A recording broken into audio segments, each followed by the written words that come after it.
Hey,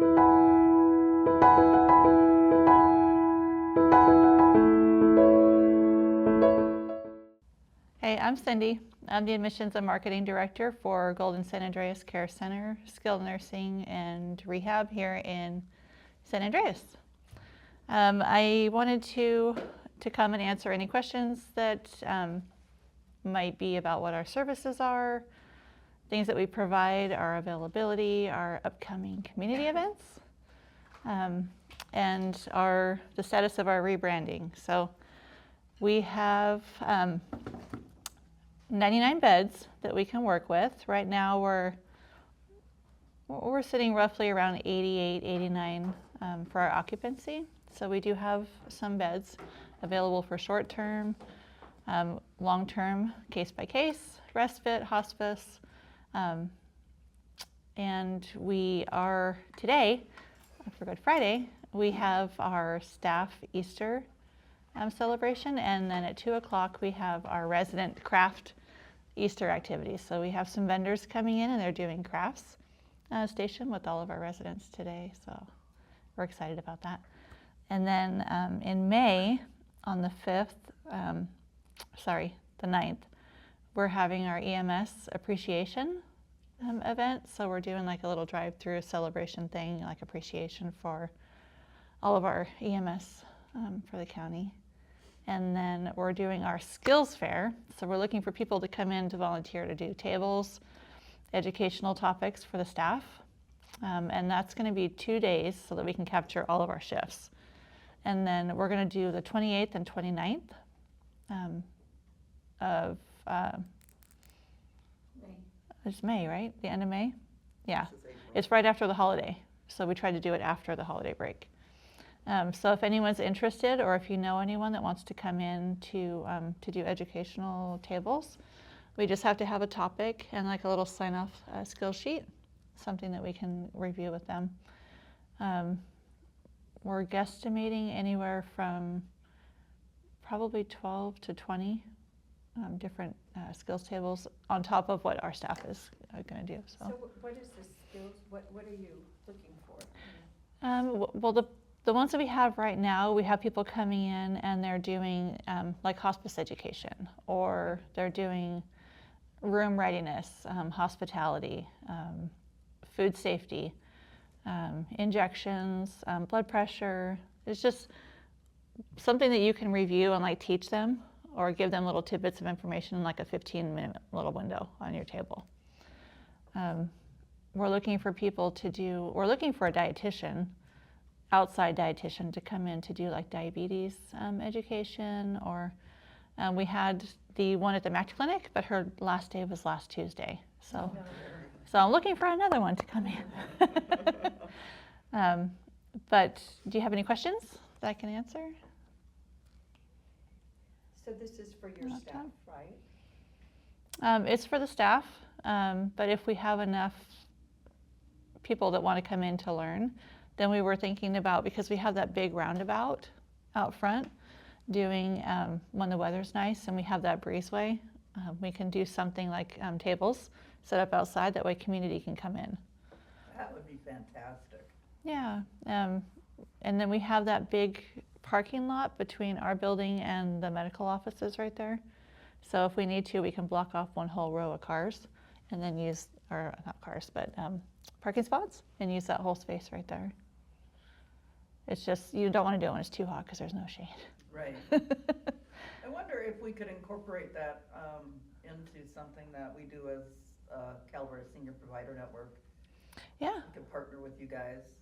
Is that something that you would be interested in doing? Yeah, I'm there for home She's health going. and hospice, so yeah, I mean. Yep, Catherine's got a table. Because we could, I don't know what I could contribute other than, in a 15-minute time frame. I mean, we could set up a dementia room for them like we did in here. Oh, that'd be great.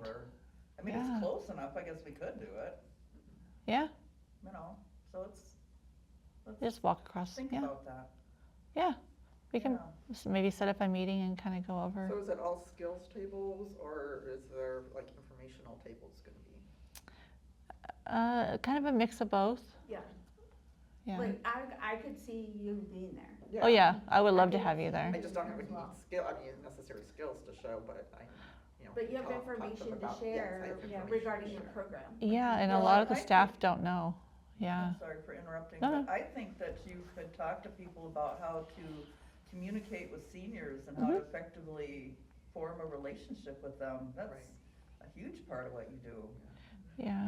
I just spoke at the Rotary Club in Valley Springs, and they sent me their newsletter afterward, and they had taken a picture of me or whatever, but the lady just complimented me on how well thought out my speech was and everything, and that, showed a lot of compassion and stuff. Yeah, I think it would be a big service. Yeah, I think that'd be a really good thing to talk to people about. Mhm. Yeah, and When is that again? the end of May. 27th and 28th. I just looked it up. Well, thank you. I know, that's what I was trying to pull it up on my phone. I don't think I'm gonna be in town, but if I am, I Oh. would be happy to do a dementia room, or we can do it later and do Yeah. another event that we just kinda all do together. We would love that, yeah. Okay. Okay. And then we have a new social service person.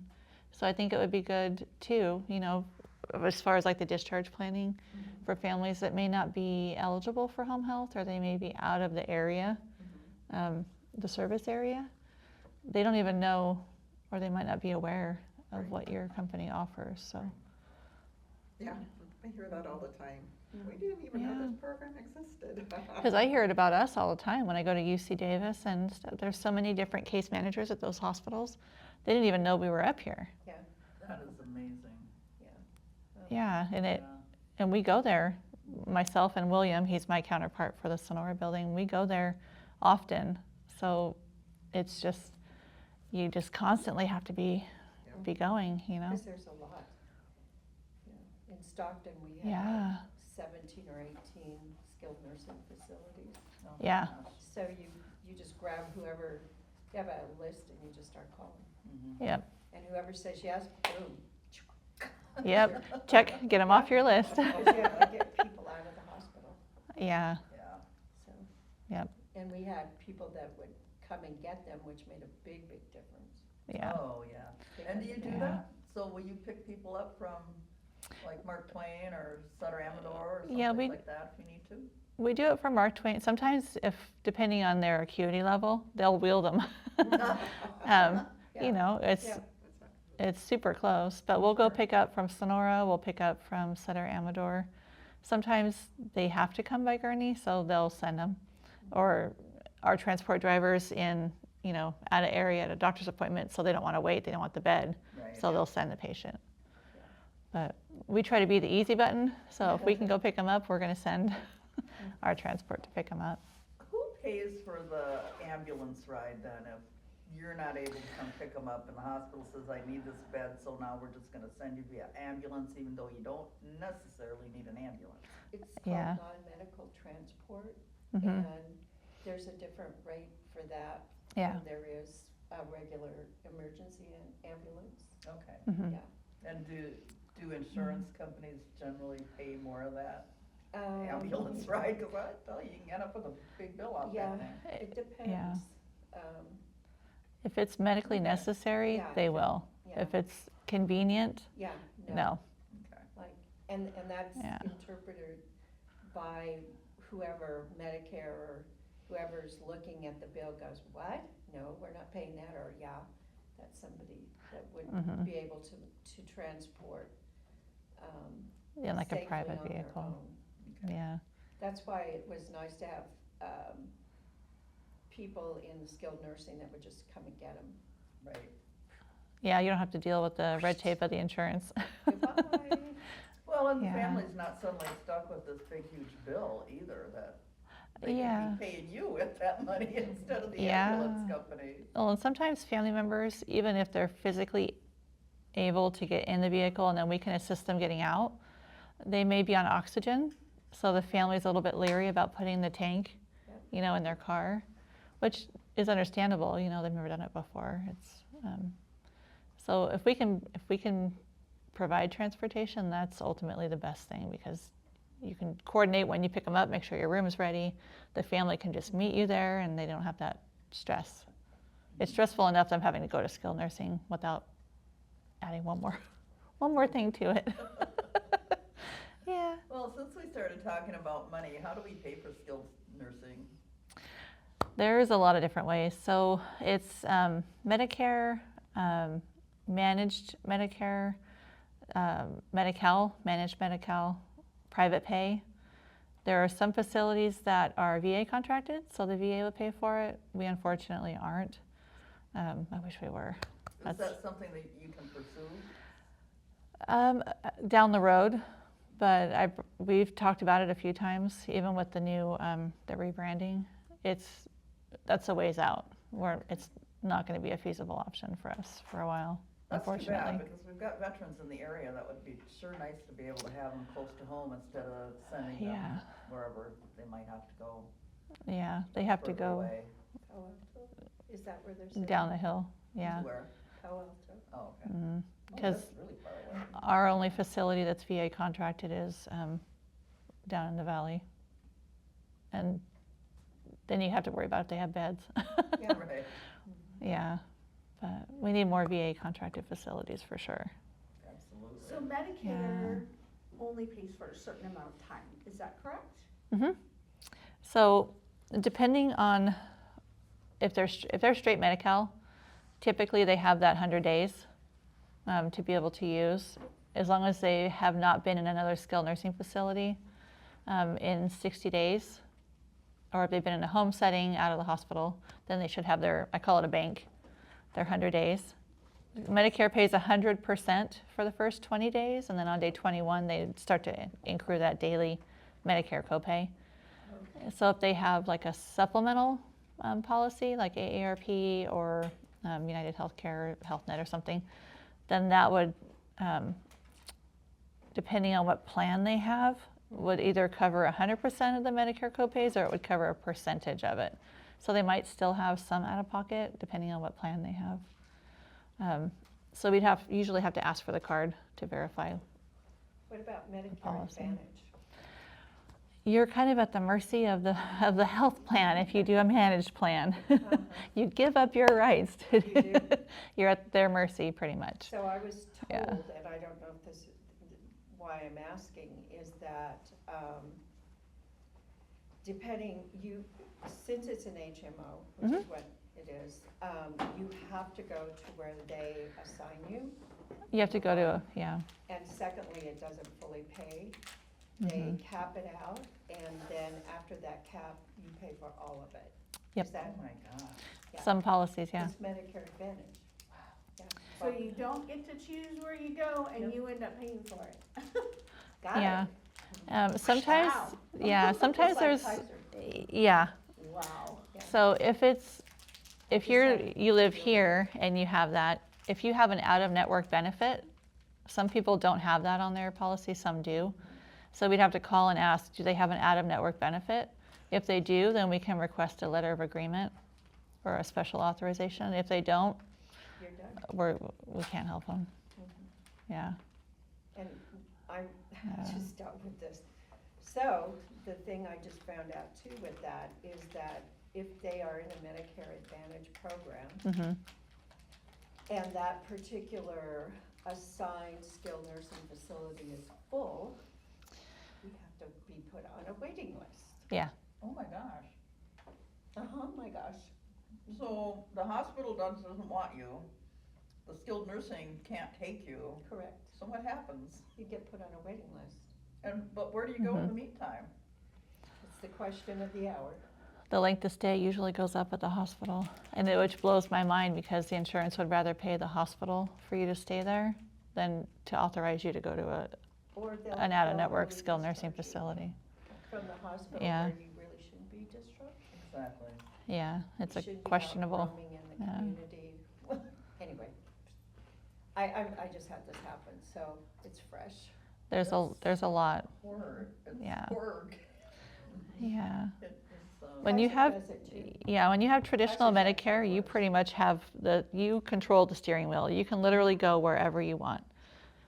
When you have a managed plan, you're in the car, but someone else is driving it. You have no control. If you don't feel you're ready to go home, if you feel like your loved one can't take care of you yet, or you don't feel safe enough to get up the flight of stairs because your bathroom's upstairs, you don't even have a bathroom downstairs, the insurance doesn't care.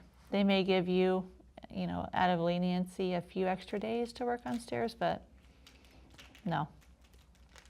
Home health can work with you on stairs when you go home. So we try our best to advocate, with the managed plans, but And some are easier to work with than others. then you pay quite a bit more for the ones that have more options, is what I heard too. Yeah, they Like, usually, a lot more. yeah, and they usually market it to people because it gives you a really good price. Like right now, out of pocket for your medications and your doctor's visits, like you may have no out of pocket costs for your doctor visits, or they might be just $5. But they get you on the back end. So if you don't need, if you're healthy and you don't foresee the need for skilled nursing, or you don't foresee an orthopedic surgery coming up, then it might be a good insurance. But if you have diabetes and you're questionable like me and you fall all the time, then it might not be the best option for you. Or Well- cancer or cardiac, either, they're Yeah. gonna pull the plug quick and off you go. Yeah, they're making a lot of changes, so I would just say if anyone is looking at changing their insurance, try to dissect it, and there's a lot of jargon that people don't understand. They make it so confusing. But like go to Area 12, see if someone can sit down and work with you or review the insurance with you, or go to a broker and have them layman's terms, spell it out. This is what I need, will this cover it?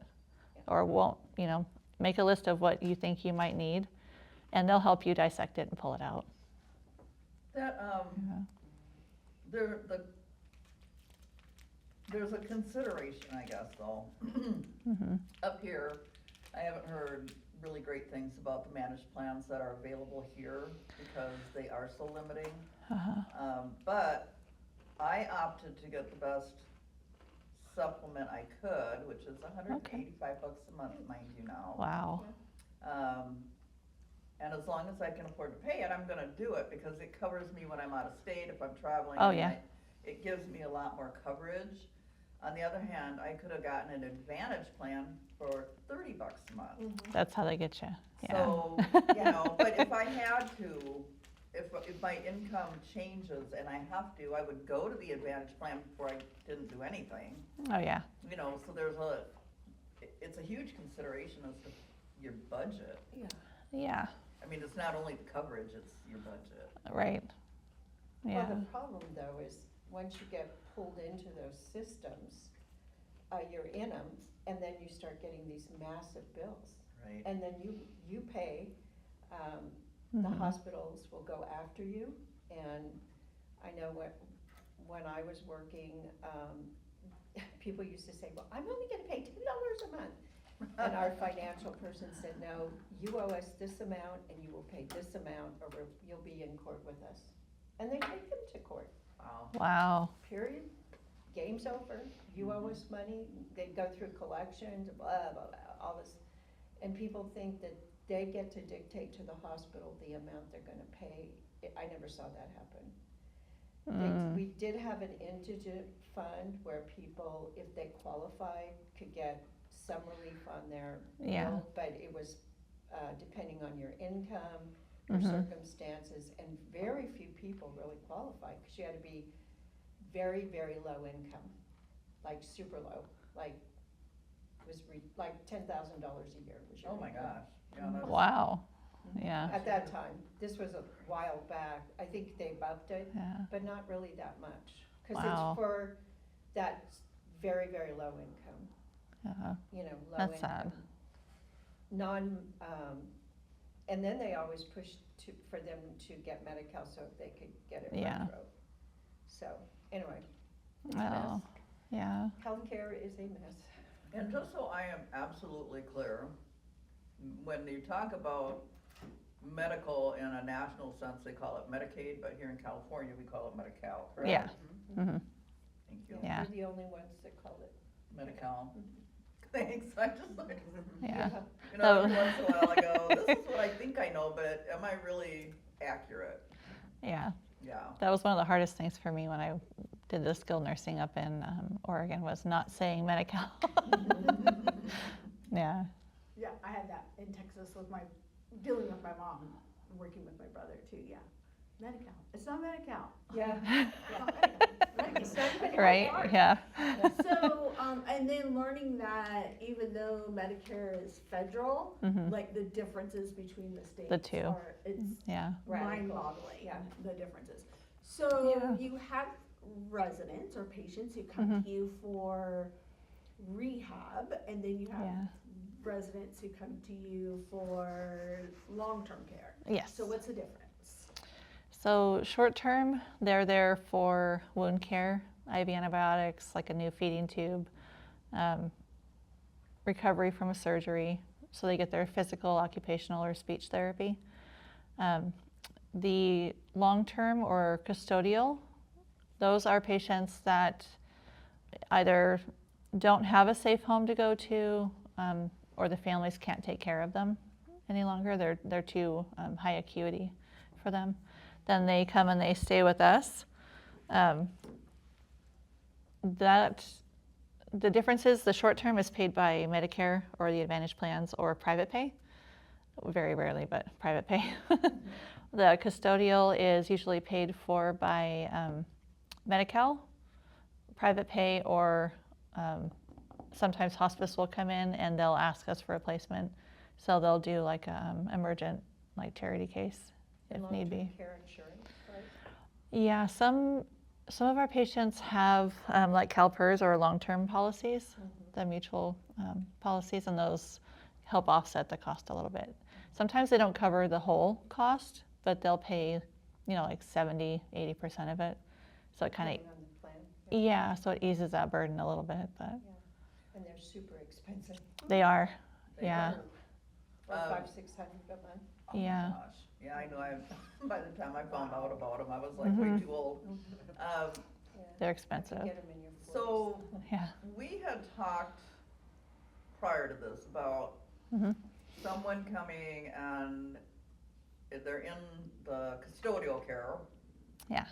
So their insurance may not cover it, but then their income, whatever, you take all of their income except $35, is that correct? Yeah. So my question is, let's say let's say my total income between my retirement and my social security is $3,000 a month. That doesn't cover the 10 grand a month it costs to stay there. Who makes up that difference? The state. Oh, okay. So- It's the Medi-Cal patients yeah. who get the $35. Yeah, So not us. Medi-Cal pays all but, sorry. Yeah, no, you're. Medi-Cal pays all but the $35, and the residents get that $35 for incidentals. So for, if they, want to go and buy chips or candy or shampoo, Deodorant or yeah. they get, it hasn't gone up yet. I think it's supposed to go to 50. It's supposed to, but not yet. Yeah. That's Yeah. crazy. Anyway, yeah, I know Yeah. that's been in the works for a long time. Yeah. $35. Okay, so but then the person has to be destitute other than the income that comes in every month? Or are you taking if they had a house, or do they have to sell the house and pay you first No. before They changed all of that. So how do you end up being qualified to be on Medi-Cal? Unless you're destitute, I mean. No, No. as Cindy said, they've changed the law, the rules in the law. Yeah. So if Okay. someone's married and their spouse Uh-huh. doesn't need to go to long-term care, they're not gonna take the house, that spouse needs somewhere to live. Yeah. So they take, the state now takes all of that into consideration. Yeah. If it's, say it's a widow who lives in their home, the Mhm. kids, they don't wanna sell the house, cause that should go to them. The state, I believe, can still come in after that person passes Yeah. and say, no, Yeah. we're gonna take the house down because we wanna be reimbursed, Hmm. right? But Yeah. Yeah. they're not gonna do that if The spouse is still living there. And there's only certain people that can live in the house, Mhm. Yeah. not kids. Oh, okay. Yeah. Okay, so. Or anybody else. I believe it, the law says It has to be the spouse. immediate, spouse. yeah. Which Yeah. makes sense, Yeah. the kids should be supporting themselves. Unless Mhm. they- Well, unless they're under 18, Yeah. I mean. Because Right, right. before Well, they there's a looked at, few exceptions. yeah, I before they think looked if at your it was house and your legal, cars and there's- all of that, Right. yeah. Right. All in all, and then they have Medi-Cal Yeah. repayment where they come in and take it, all your assets Okay, when you die. okay, so then, Mm-hmm. I'll give you this scenario. I don't own my house, I live with my daughter, I have savings in the bank, I have $3,000 in income coming in every month, so do I have to go through all my savings before the Medi-Cal? Yeah. Okay, so, Mhm. And if you're making $3,000 a month, you're gonna have a copay Yeah, as well. they call it a share cost, For Yeah. Medi-Cal. Share costs, thank you. yeah. right, but when I get to the point where I'm in skilled nursing and all I have is that income and I have nothing else, no savings, no nothing, there's nothing more to get. You've already taken it all. I mean, you're taking everything. You'll so- have a share cost still, because of the income, because of the 3,000. But where do you get it from then? No. Your if Social you're Security. receiving that money Yeah. still. So like your Say social you're security, retired. yeah. So you're not taking their social security payments? So if you have social security and your pension coming in, but you were living at your daughter's house and you have some savings, you come to any skilled nursing facility for long term, they're gonna want you to spend your savings. And then once you do that, they have us fill out a form or wherever you go and they send it to the county.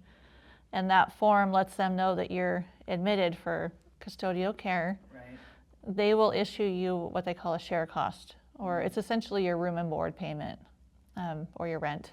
Some people call it their rent. They would look at whatever monies you have coming in every month. So if you get a pension check, you get your Social Security check, or a death benefit from your spouse, that sort of thing. They're going to look at all of that as your income, and they take that. So the fee for 30 days could be anywhere from 10 to 12 grand for any skilled nursing facility. Your income is only, say you only bring in like $24.50 a month with your Social Security and stuff.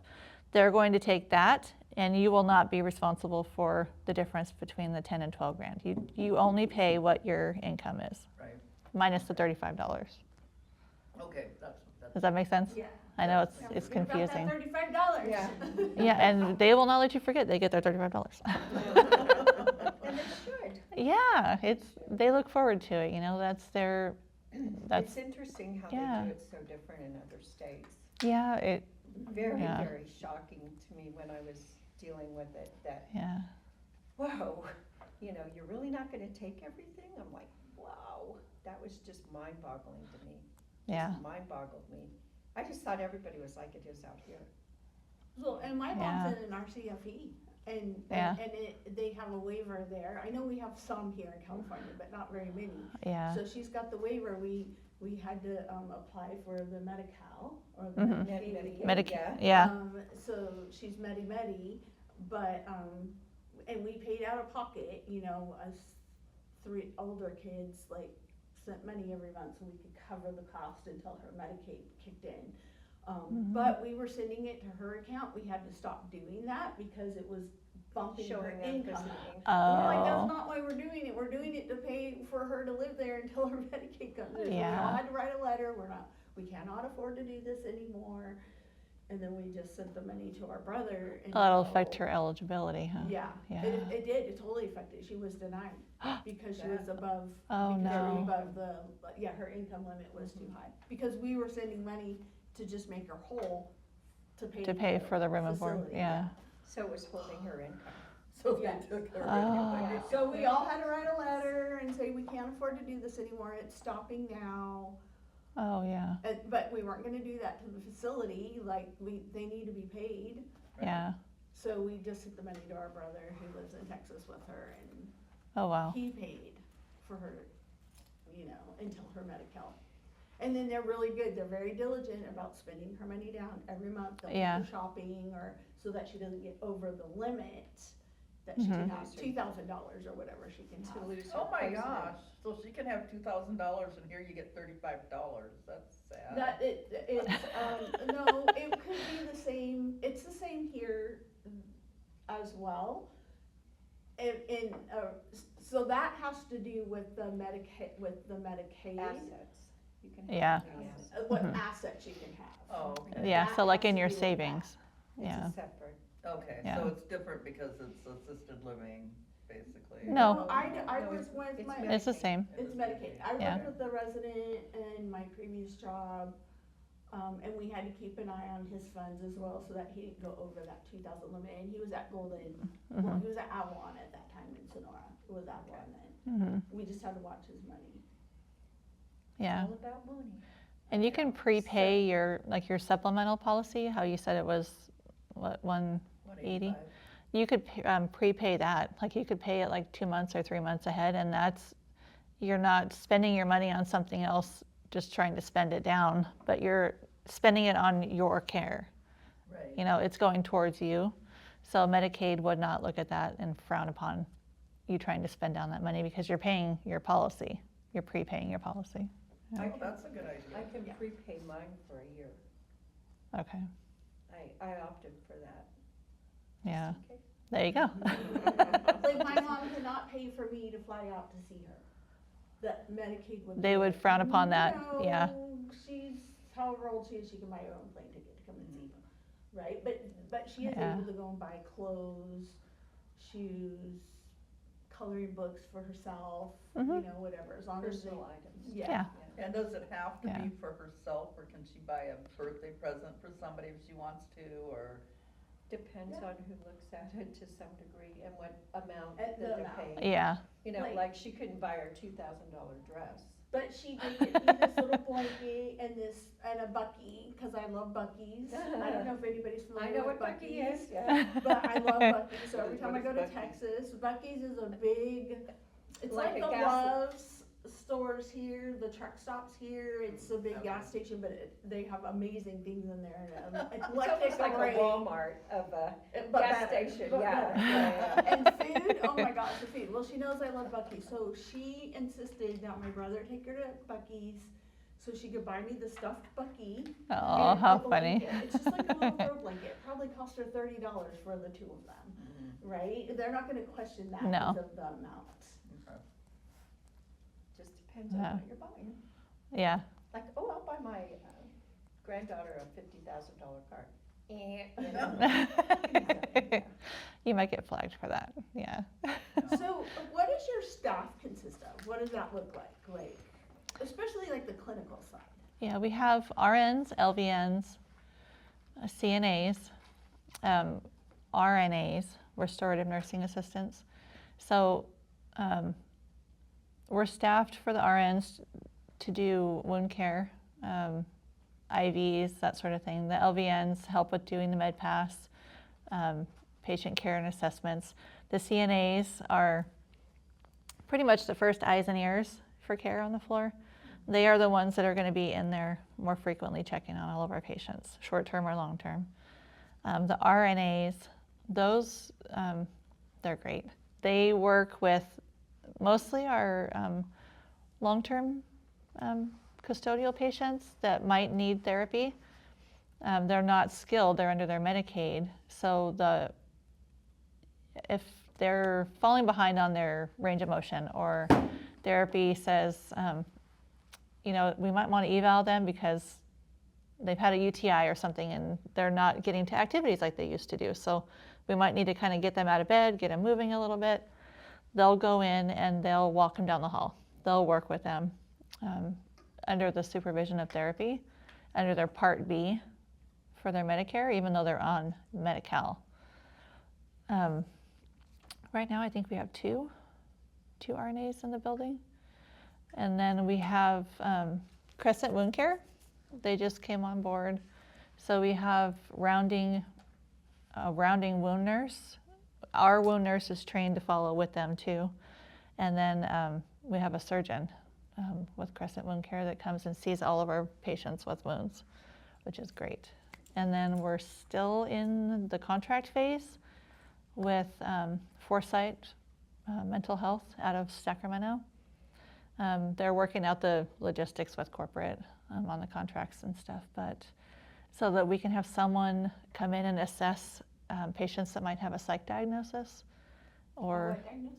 Psychiatric. Oh, psych. yeah, because CMS is really cracking down on us, not just us, but the SNF world, about having patients in the buildings that have a like schizophrenia, bipolar, dementia.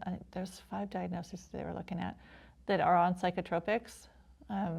They want to make sure that they have an actual diagnosis, not just change in mental status, and that they actually have a mental health clinician following them on those medicines. So we want to be proactive, and they're actually going to do one on-site visit and do telehealth.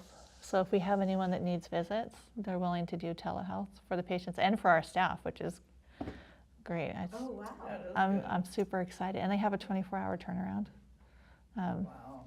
Yeah, so So, who is it that is concerned about having the site available? State. state. The state is? Mhm. And what is their attitude? Is it that this person shouldn't be in a SNF, they should be in one of our newly opened mental No, health No. facilities, or? they just want to make sure that anyone that has what they call a psychotropic medication has a legitimate diagnosis to warrant them being on that medication.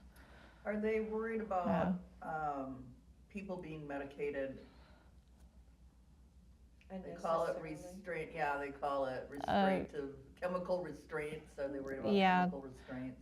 I think that's one of their main reasons for doing it. There might be other reasons, but I'm assuming that's their primary reason for it. Okay. One of the things Yeah. we used to see is people would get on psych meds. I Mhm. worked for behavioral health for a long time, and no one would really, they just continued to prescribe the med without really a psychiatric evaluation. Yeah. And sometimes short-term meds are really, really good, but they're not needed long-term. Okay. Mhm. And we had doctors Yeah. prescribing multiple, like antidepressants especially. And our Mhm. psychiatrist felt people shouldn't be on 4 or 5 antidepressants. Right. Oh, And wow. it would be unhealthy and Mhm. not, you would not get the result you needed, so he would titrate them off. Okay. But I think too, Yeah. dementia patients being on those types of medications is detrimental, so they may be looking at that as well, Yeah. right? Especially for those dementia patients that have behaviors. Right. Mhm. How do you treat them with the appropriate meds? Don't Mhm. give them psych meds, like that's terrible for their dementia. Yeah, and we've had 2 patients that came from out of area hospitals, and we were able to review their medications with the physicians, and they were able to titrate them off, find a routine that worked better for them, and no more behaviors. And you can see it like real time, oh yeah. you know, so that's why they're being proactive, and we're trying to get the behavioral health, because we can see it's making a huge difference, you know, Yeah, so. if somebody with dementia has behaviors, there's a reason for it. Well, okay, I'll back up. When our mom was diagnosed, I told my brother, pray hard that she goes the sweet way, not the way that we were raised, because the behaviors will be exasperated and then we'll really be going through hell. So just pray. And we did, and she's just as sweet as can be, but she does, every once in a while, those behaviors will pop up, right? So, Yeah. when I was doing my previous job, I was in Amador County, in one of the RCFEs there, and this gentleman came up to me when I walked in. He got super close, and I backed up a little bit, and he says, "Can I hit you?" And I looked at, and the staff was like, "Woo!" And I just looked at the staff, and I'm like, "Back up, he's fine." I looked at him, I said, "No, you cannot hit me." And then later he came up, "Can I kick you?" I'm like, "No, you cannot kick me," but it was how I responded to him, like I wasn't threatened, so when you have a good staff Mhm. that knows to watch for those behaviors and what's Yep. triggering them, right? Like my brother was saying, called me, I don't know, last week, "You're her mother." I'm like, "Ooh, what happened?" She was complaining about this, and I'm like, "Oh, what time of the day were you there?" Yeah. And all of that. Right. Uh-huh. You know, if you can figure out what their triggers are, and that's Mhm. where education for the staff really comes in. I see that you guys are really progressive Mhm. in teaching your staff all of that stuff with the classes and the, Yeah. Behaviors usually stem from an unmet need, whether, it's food or pain. It could be anything. So you just have to kind of take time, figure out, like you said, were they overstimulated? Were they hungry? What time of day was it? Are they sundowning? There's so many different things. It's not just, oh, here's a pill. Right. But that takes time. It does take time. Patience. Yeah. Yes. It does. Yes. Yeah. And I guess I'm more familiar with the struggles people have taking care of their loved ones at home, It's a lot. and it is a lot. So Yeah. it's great for you guys, and it's great for the assisted living to be able to redirect and all of this. And boy, when Mhm. you're living with it 24/7 and it's your spouse, it Yeah. can be really hard to Oh, get, yeah, I can't be able to imagine. back up enough to even try to figure out why they're behaving the way they are, because you're just like paddling as fast as you can and Just keep trying your to nose tread above water. water. Yeah. So, yeah. It's hard, even knowing what Mhm. I know, as long as I worked in my previous job and doing what Mhm. I did, and even being here now with home health and hospice. Yeah. My husband's mom also has dementia, and she's at Skyline, and oh boy, I really have to keep myself in check sometimes, because it's like, what are you saying? Why would you say that? Or, Mom, I need to know what's wrong with your cat. You have to tell me, why do you think she's sick? Instead of prompting her, like, well, is she sneezing? Is Yeah. her nose running? What color's the goop coming out of her eyes, right? I'm like, you gotta tell me what's wrong with her. It's so hard, and I know better. And it's hard because it's one of my loved ones, and Mhm. we're different for whatever reason. Sure. Yeah. It was a lesson. Well, they know where all Yeah. our buttons are. Yeah. Strangers may Dementia know or where not, those they buttons do. are. Yeah. And That's- sometimes yeah. the triggers are really, because I worked inpatient psychiatric, can be really not predictable. Mhm. Yeah. And we had someone who was very, very calm, easy to deal with, and she would escalate at a certain time, and we're like, what, food, blah, blah, blah, blah, blah. Uh-huh. So one of our people went in, our licensed tech went in and said, I think I know, it's this soap opera that she's watching. And it was Oh. triggering her because it looked like her son. Oh. And she started Oh. screaming for him, and screaming and screaming and screaming. And, he made that connection, because we had seen her son. And, Oh, wow. And then, so we changed the station, she stopped the behavior. Oh, my Wow. goodness. That's Yeah. That is So that was amazing. her Yeah. brain seeing, like, she'd Yeah. cry, and I want him, where is he, boy, I cry, I cry. Oh. Who, what, I mean, Oh. but if someone wouldn't have taken the time to watch what was going on, because she had no Yeah. behaviors ever, To try to figure it out. Yeah. not one, she's a nice, quiet little person. Oh. That is amazing, though, that they even made the connection between the Yeah. TV show Well, and her behavior. That is, Well, we Yeah. met her son, and went, ah, yeah. Yeah. So- And they see things on TV and they think it's real. Oh, Like yeah. whatever it Yeah. is, whether Oh, it's yeah. a TV show or the news or whatever, they think it's real. Like that's That really was her happening. son. Mhm. That was her son, there, Yeah. right there. I Wow. mean, that reality wasn't, that was her reality. He was Yeah. right there from in her mind, Wow. her demented mind. And their routines that they had before the dementia sets in, like we had when I was at assisted living in Modesto, they had a lady, and she would always pick the kids up, like at the bus stop or whatever, and then she would sit with them, and she was pretty much their caretaker, so she would always start to have behaviors or try to leave, like around like 1:30 or 2 every day, and it's like, why is it always like right after lunch? Like, why does she? Because she's used to like going to meet them, like to pick up these kids. Like she's reverting back to sure. what she used to do. Yeah, so they gave her a task to do right after lunch. They asked her to help push the little cart to pick up dishes and like give snacks to people, and it gave her purpose. So she felt like she was doing something, and then she never tried to leave. I But think you just I hit love on stories something. like that. Yeah, but I love it when I hear that skilled nursing or RCFEs like are really working. yeah, and to one of our meet the caregivers needs found that of- out, yeah. Yeah, I love that. Mhm. Yeah, And I think you hit on something really important that I think we tend to overlook a lot of times, yeah, is that even people with dementia need a purpose. yeah, You know, we all wanna feel valued and, needed. That's Needed. what I tell a lot of my clients Yeah. sometimes, that, you know, they're dealing with a loved one or something. I saw this one lady and she was starting with dementia Yeah. and she was living at her son's house. Well, you know, and they had caregivers coming in and helping and stuff, and I was Yeah. observing and I said, well, what is her job? And they kinda looked at me funny like, what? And she had a dog and I said, well, why don't you have her be responsible for getting up and feeding the dog every morning? They just kinda looked at me and I'm like, everybody needs a purpose.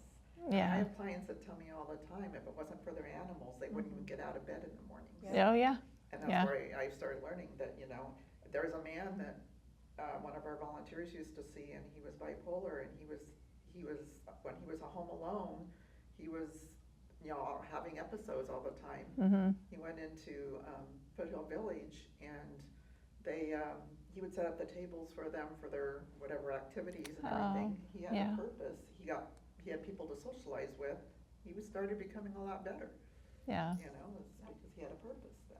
Yeah. Is there a ratio of CNAs and RNs and LVNs you have to have in skilled nursing? Is there a state requirement for Like that, our or- staffing ratios? Mhm. I don't know the number off the top of my head, but I know, like if I'm looking at a hall, we have 2 RNs for each hall, and 2 RNs and 4 CNAs for each wing. How many on the wing? 18, 28. 28. Sorry, counting in my head. So for 28 So that's, patients, and that's it. They're all full. Seven CNAs, or 7 people for each CNA, right? You said 4 CNAs? Roughly, yeah. That's it for at maximum capacity, Mhm. which we've only been 'Cause there. I thought at 1 one month. time the state was mandating requirements, because I was in skilled nursing where the staffing was really, really low. Oh, They'd have 15, 16, 17 people per CNA. oh wow. Yeah. Yeah, no. We Because I- usually overstaff what we're supposed to. Thank you. Yeah. As the previous ombudsman who found Yeah. that all the time. Yeah. So We they- don't have enough staff. We Yeah, don't and they have enough assign staff. them We don't per have hall. enough staff. Well, we have what the Yeah. state says we have to have. Do Oh, you, wow. um, If What the is building this? catches on fire, Yeah, how are you gonna get everybody out? Oh yeah, no. And Do then we you have the have the RNA station? floaters. Yeah. No, no. I don't, and Do you they offer have CNA changed classes too there? since I've been Yeah. Okay. with. And is that all year round, or how often do you offer them? It just depends on, well, they're always offered, but it just Okay. depends on the interest. Mhm. So if we have, you don't want to do a full-blown class unless you have at least 5 people. Right. 5 people to make it worth it. But our last class, I think we had 7 CNAs in it. I don't know when our next one's scheduled though. And do people, are you getting the kids that maybe don't wanna go to college, but they wanna do something else and stay in the area? Is that kind of who you're getting, or? It's kind of a mix, Okay. honestly. Like our last one, I think there was 2 college graduates, junior college, and then the other ones were, I don't think one went to college, but he was from Stockton, and the other ones are from up here. It's kind of honestly a mix. Okay. I think they're just trying to get their feet wet, and they don't really know what they want to do yet, so they just want to get the experience and the exposure to see if they want to go further in the healthcare realm, or yeah, it's like, this isn't for me, or I think some too, right out of high yeah. school will start at this level, CNA level or MA level. yeah, If they're planning on going into medicine, like as a nurse or something, and then they go on from there. It's a really great way to support themselves while they're going through school too. yeah, mostly like 19 to 26. Okay. is our, yeah. Do most of your CNAs work full-time or part-time, or does it vary a lot? A majority of them are full-time. We only have a couple that are part-time. The ones we have, like, they're overtime. They like being there. They just started a retention committee, so they're pulling some different departments in to do engagement, I guess, with the staff, because they kind of fell by the wayside. We used to do that a long time ago. So they're actually getting a say in what we do for community events and what we do for retaining the staff, because some of the staff that have been in this building have been there for a long time. Yeah. It's a pretty happy staff there, I have to say. Yeah. So it's a good thing that they're doing this, because some of the, like Brandy, today's her anniversary. She's been there 9 years today, my coordinator. Nice. Yeah. So there's some staff that have been there over a lot of staff that have been there more than 10 years in that building. So that says a lot for the care and for the community up here. If we can keep the people that are coming in for the class here, and we don't train them, and then they go Yeah. go somewhere else. But transportation's the biggest barrier for them. Oh, Getting for them your to and from staff? class For the for the classes. Yeah. How many, do you have 2 social workers? You used to have 2. We have a director and the assistant, Rita and Jessica. She's new. She's not a social worker though, is she? Does she have her master's? Or it's mostly discharge planning, right? Discharge planning, yeah. Nick's not there anymore, huh? No, Works with the county now. Oh, he does? yeah. Is he still with the county? I haven't seen him at any of our meetings, so I wasn't sure if he was with the county He's still. with CPS. Oh, CPS. Oh, I Oh, can that's see right, he that. went from APS to CPS. Okay, got it. Well, no, he was never with APS. That's what he told me, he was going to APS. No, he never Oh. was. He went to CPS. he used to be our social service director, right? Yes. Yeah. Yeah, I've noticed how people kind of Yeah. drift between the different organizations. Uh-huh. Chris McCoy is over at ATCA now, I believe. She Yep. left Area 12. Chris is? Yeah, I think so. Oh. I'm pretty sure I got I an gotta come to the email. meetings to find out who's where. Yeah. Yep. Sorry, you guys are stuck with me at Adventist until I retire, hopefully. Good. So what problems do you see with skilled nursing now? And the other question I have, and I've been trying to read up on it, because it affects where I work, is Medi-Cal cuts. Oh, And Yeah. where we did had, I don't know whatever it was, not a Zoom, but something else the other day where, depending on the federal money, we're looking at certain cuts. I work with HIV. okay. And, you know, Health and Human Services cut a big part of that money from Oh. the budget. And we're not sure if that's gonna come, if any way it'll come down, but Oh, I didn't know I that. don't know with the Medi-Cal, direct payments, because I know they're reviewing it every year. Yeah. I haven't heard anything from like our perspective on it. Mhm. It hasn't trickled down to me yet anyway, to where I'm aware of it. But for us, the biggest need right now is just getting the support for the behavioral health patients, because we need to get more support for them to be able to keep them in this area. If we have the oversight from the behavioral health doctor, it's just going to help so much. How many do And you have? patients, That need that? right now, I think the last time we had our QAPI, it was, I think 6 or 7 patients that we think would benefit from it. Well, because the other thing is once they are evaluated or, you know, Mhm. also like senior peer could come in and, Yeah. yeah, give them somebody to talk to. Yeah, It might help. that would be great. Yeah, you need to come. Have you heard of the Music and Memories? Yes, so we used to do that when I was at Bethel Assisted Living. We had a whole program on it, and we did that in our orientation. I sat down with the new hires and we played that video for them. Amazing, especially with the Parkinson's patients. Like whenever they did therapy, they would put the wireless earbuds on them and put the little thing in their pocket. Their gait improved, less falls, and they ate better when they played music while they ate. And they had less tremors with the adaptive silverware. We don't have a program like that at our building. It's really good for behaviors as well, like, so there was Yeah. a resident at Golden when it was Avalon. I Uh-huh. haven't heard him in a long time, so he may not be with us anymore, but he would just yell at the top of his lungs. You may know who I'm talking about. He just would like yell all day long at the top of his lungs, right, for whatever reason. And they put headphones on him with the music, and then you would hear him trying to sing. It was the sweetest thing ever, but it calmed him down so much. It was so helpful for him. Yeah. Singing's better than screaming. It Well, was. and you probably saw him in the building. The resident, he's younger. He sits in the lobby with the iPad on his lap with the music.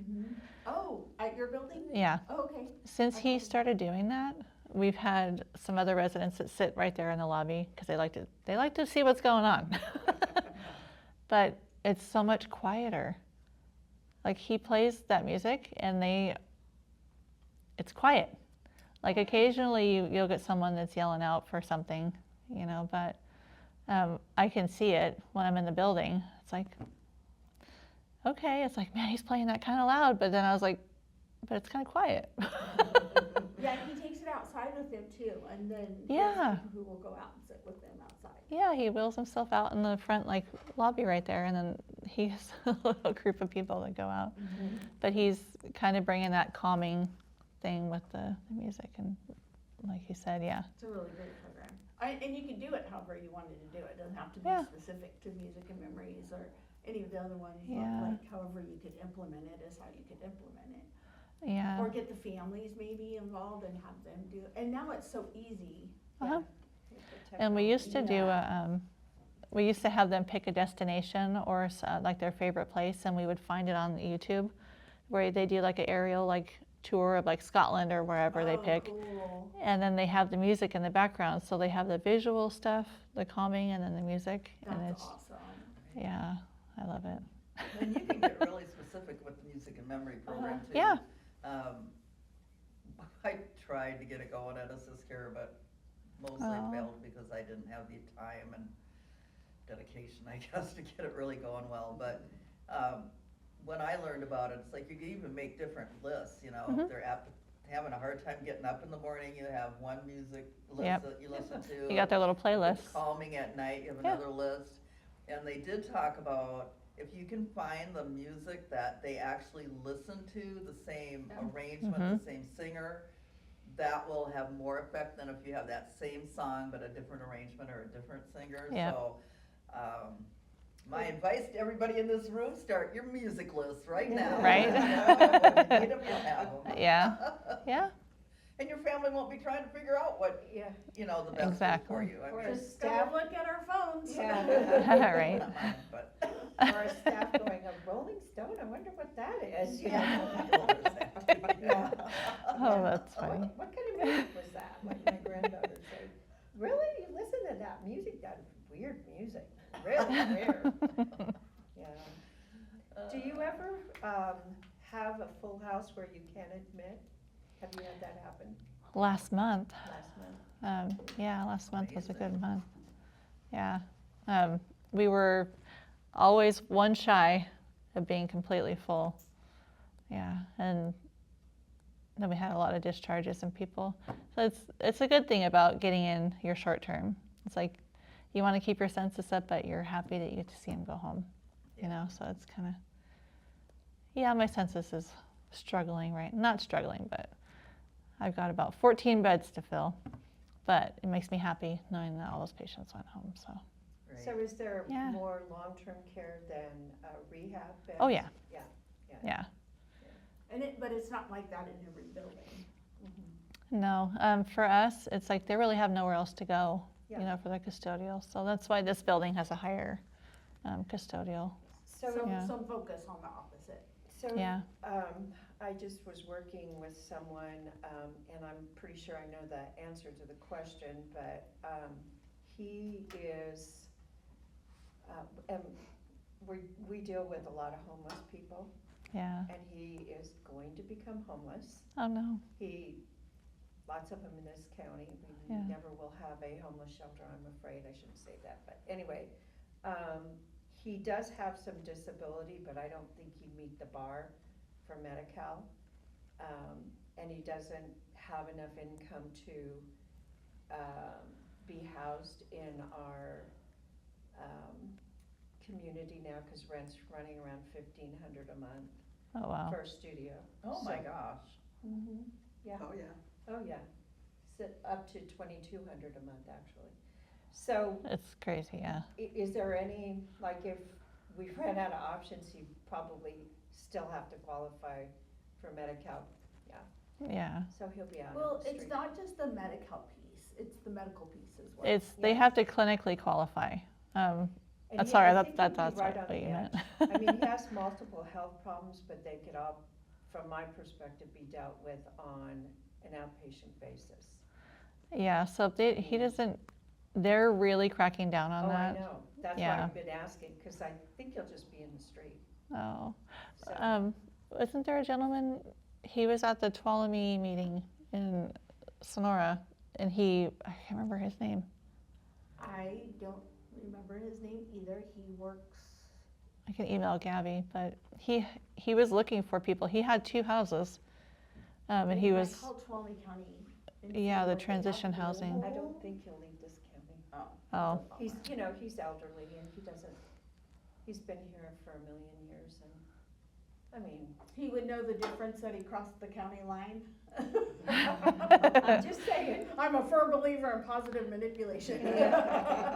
well, you'd be Well, surprised. Some you know. people, Well, they we do did go not, with the yeah. old lines. I think we had part of Tuolumne at one point. I know we had part of Amador. So use the It did- 1850 map. It's still It was all one. It's chilly, huh? It's, the emotional connection Of to course, everybody yeah. here. Mhm. And just fear of change. Yeah. And Yeah. losing his doctors and blah, blah, blah, all Yeah. the change that's hard to go The through. unknown. You could see the same doctors though, He has no car. transportation. So is he gonna end up like in a tent or? I don't really know. I mean, if he digs in and doesn't, I really don't know. I don't know how to solve it. Right. So, actually, I've been Oh, watching that's things hard. and I don't, in California, the elderly are becoming one of our highest level of homeless, Yeah. 65 plus, the elderly population, Right. 65 to 90. And it's hard when they're making the decisions that they're making and they have the right to make those decisions. That's And right. we watch their lives just Mhm. fall apart and we can't do anything to help them. Right. And they just Yeah. don't have enough income. Yep. When you're Mhm. $12.50 a month, Yep. game's over. Well, I have a friend that discontinued her Advantage, her supplement, went to an Advantage plan because Mhm. she needed to get new windows in her house. So where did the money come out of her health care? Oh. Out of her health care plan. So now she's got the not so wonderful, Oh. in my opinion, Medicare Advantage plan, but she's gonna have new windows. But Oh. I just don't like the fact that we've got people having to make decisions between having a house that doesn't have a breeze going through it because the windows are so bad, or having healthcare. That just, to me, is a decision we shouldn't have to be making. Yeah. I think you mentioned it earlier, our system is broken. It is It's broken. Yeah. so broken, Yeah. and it's been broken for a very, very, very Yes. long time. Yeah. Healthcare should be a right, not a privilege. Mhm. I agree. For everyone, Everyone. across the board, Exactly. Yeah. whether or not we can afford to pay for insurance or Mhm. Right. Medicare or I Medi-Cal think, or. Yeah. I think housing should be a right. Mhm. When you have several million people in the state that probably are unhoused. Mhm. That says a lot about California. Mhm. Yeah. It It's, really does. And Like, it's complex. I mean, I don't have a solution, but, in all ages of people, unhoused. They get real creative though, some of them. Yeah. So we do have a shower ban going around our county. Oh, that's coming good. Next month, I think, so that'll help, because that's one of the biggest problems when people live without houses. Well, the Yeah. Community Covenant Church in town has a shower. This will be going, I don't know if you know Quincy. Anyway, he's gonna be traveling around, Oh, nice. yeah. I know that, when I lived in Alaska, that was one of the things that kind of shocked me when I moved to California. In Alaska, every laundromat had showers. Mhm. I think it's Oh, because a lot of people wow. did live off the grid or, you Mhm. know, so, yeah, we'd go, we'd do our laundry, pay our money and go take a shower. And it was great. And then I got here and I didn't have to use a public shower at that point, but, Well, I homeless. was kind of shocked, you know. Yeah. It just- Homelessness without, one of, having now worked with it for quite a while, is like, one of the biggest challenges is staying clean. And it's a problem for multiple reasons, but just health and cleanliness. And Mm-hmm. how it is an obstacle, people go, well, they should go get a job. I'm like, you don't have a way to get your clothes clean, you don't have a way to get yourself clean, you don't have this and you don't have that, and you don't have food, I I mean. know, by the way, did I mention how old they are? Yeah, Right. Like, they shouldn't even be worried about having to live in this way. Right. Hmm. so, there is a homeless encampment now, so I'm hoping to get over there. Where is it? In Sonora, Okay. yeah. In Sonora, Mhm. there's more than one. Yeah, Camp Justice, it's over Oh, by the yeah. fairground, Mhm. yeah. No, it's not by the fairgrounds. No, No, it's over by the new courthouse. oh, the It's across the courthouse, street from the new courthouse. the new one, okay. Yeah. There's what, like 25, 30? Oh. I have no Camp. idea how many Yeah. there are there, but yeah, that's the main one. There are others too. But the one downtown, they're trying to get that one Out. closed down. They've started too many fires there. Oh, boy. Bad. So Cindy, we have 7 minutes left. Do you have anything you'd like to close with that we haven't talked about? I'm trying to think We talked a lot of that. about a lot of stuff. Yeah. Yeah. No, the biggest thing is just trying to get more exposure to this area.